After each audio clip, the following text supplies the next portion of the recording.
Hey everyone, it's Jeremy. I hope you all enjoyed your spring break. I know I did.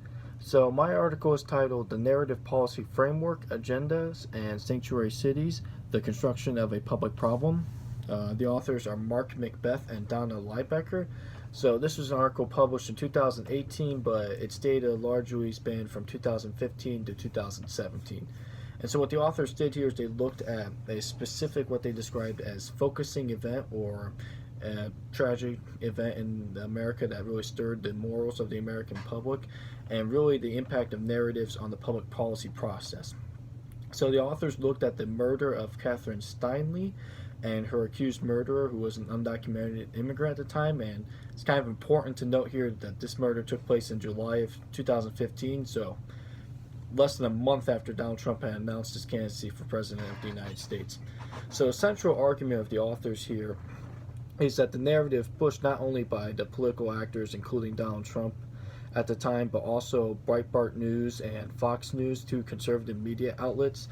The narrative that was being pushed by them really brought the issue of sanctuary cities to the top of the public policy agenda, and as well just made the issue overall more salient in the American public.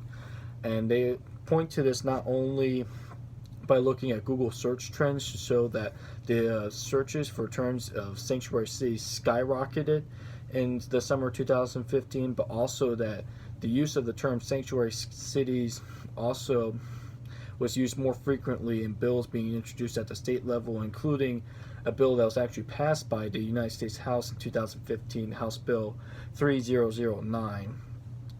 And essentially, why this is important is that it shows that different narratives being pushed by political actors, whether it be politicians or members of the media, can really draw their attention to their issues, make them the dominant issue on the public agenda, and then they can pass their policies based on their newfound salience in the public light. And so just looking at the example with Catherine Steinle, her death, it led to this narrative of sanctuary cities being heathens of crime, and that the federal government had to slash funding to areas that essentially house these illegal immigrants. But why this is so important is that on both sides of the issue, the actors were making arguments that weren't necessarily evidence-based, but were just emotionally driven by this horrible murder. And what that essentially led to was public policy being proposed that was actually contrary to evidence, which shows that sanctuary cities do not have increased crime rates. In fact, they're actually lower. But it's that narrative surrounding sanctuary cities that was being pushed at the time.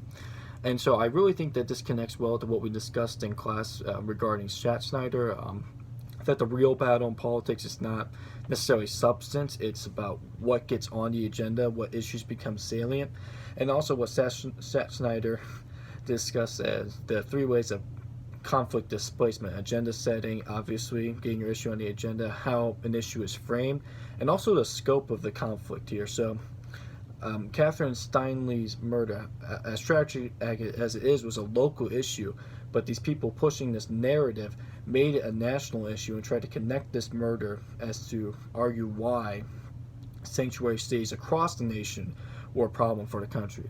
So I look forward to discussing this more in class, and thank you for your time.